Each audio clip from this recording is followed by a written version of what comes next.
What's going on, guys? OG here from Infinity Loops, and today I am here to talk to you about the new NewBeeDrone Hummingbird Racespec V2.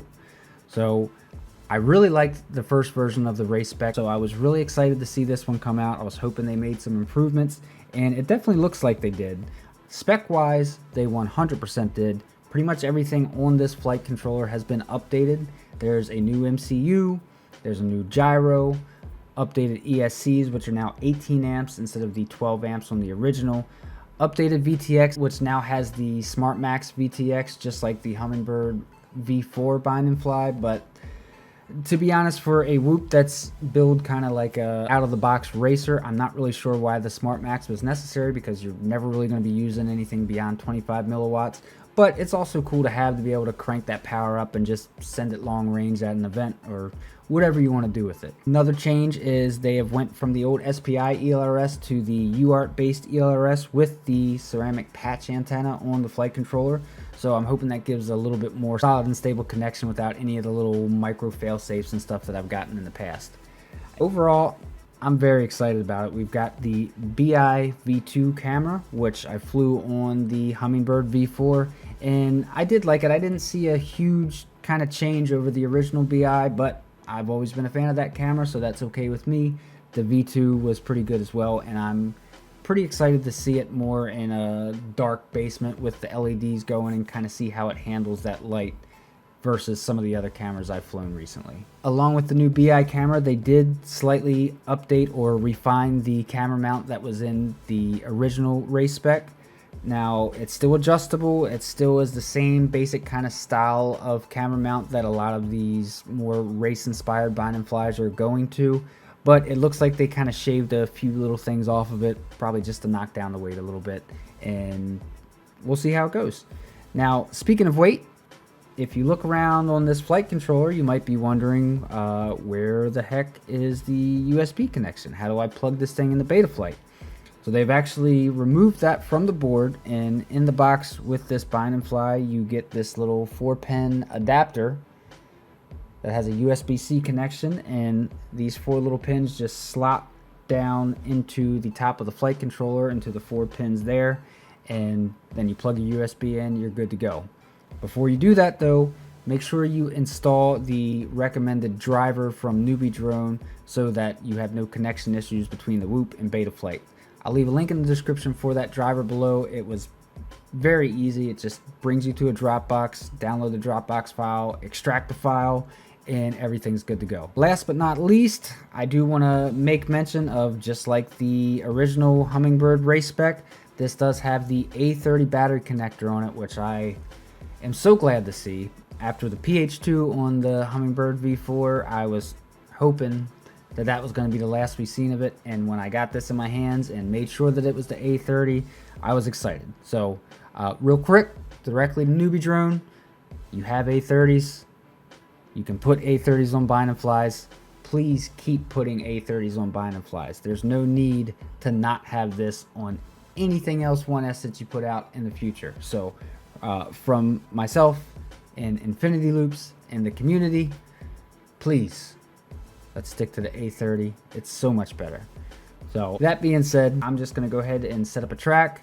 I'm going to get to flying. I'm going to put it through its paces. I'm sure I will crash a bunch, so we'll get a little durability test in there with it. And we'll come back here, talk about it for a few minutes, and that'll be that. Thank you guys. I hope you enjoy the flight.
And we're back.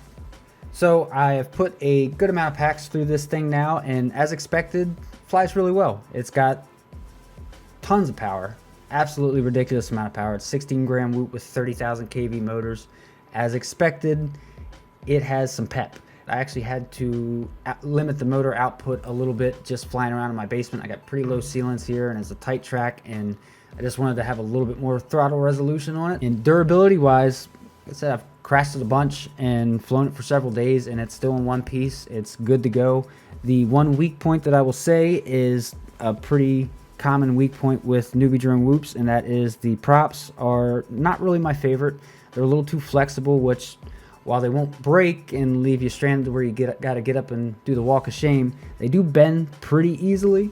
So as soon as they bend, it's kind of I don't want to say unflyable, but it's definitely hurts the performance a good bit, and you got to fly back to yourself and straighten it out anyway. So that is the good thing, is they bend easily, but they are pretty easy to straighten back out and get right back in the air. This is still the original props that came on it. I've bent them and straightened them I don't know how many times, and it still flies really good. On to some of the changes that they've made that I did really like. I do like this camera mount a lot. I think that it's got the right amount of stability with flexibility, so it holds the camera really steady. It doesn't move around or switch positions in a crash, but it's still got enough flex that if you land straight on the lid, you're not gonna have to worry about it breaking. And it looks like it offers pretty decent camera protection, and my camera's still in one piece, so I guess that it works. As far as the camera, the BI V2, it's definitely a step up above the BI. It seemed to handle the low lighting and the LEDs a little bit better, a little less blowout, but without taking it to a full LED racetrack and racing it in a setting like that, it's hard to really say how it stacks up against some of the other cameras that are out there nowadays. But overall, I've always been a fan of the BI, and this is just an improvement on the original. Moving along through that same kind of vein of conversation, the OSD is probably, I would say, the most solid NewBeeDrone OSD that I've seen in a while. This is the first one that I've flown that I've had really no issues with OSD flickering or going out or any of the wonky stuff that some of the previous NewBeeDrone bind and flies have done. So that made me happy. It's nice to have an OSD you can rely on and not have to worry about it dropping out mid-flight and completely throwing you off. Overall, very impressed. Not surprised. I was very impressed by the Racespec V1, and this is just a refined and improved version of that. I will say that directly from NewBeeDrone, this is not recommended for beginner or casual pilots. It's definitely geared more towards the intermediate to advanced and even pro level race pilots. It's just not really made to be super easy to work on or fly for beginners, and you definitely want a little bit more experience under your belt when you take this for a rip. But I will say, from an intermediate all the way up to pro, I think this is a fantastic Whoop. I think you can take this to pretty much any event and compete with it. I know I've said that about a couple of bind and flies now, but these purpose-built, lightweight, race-specific Whoop bind and flies have really gotten to be phenomenal lately. So I'll leave a link down in the description below for where you can pick this up from NewBeeDrone, and if you decide to give it a try, let me know what you think. Appreciate you guys. Till the next one. Peace.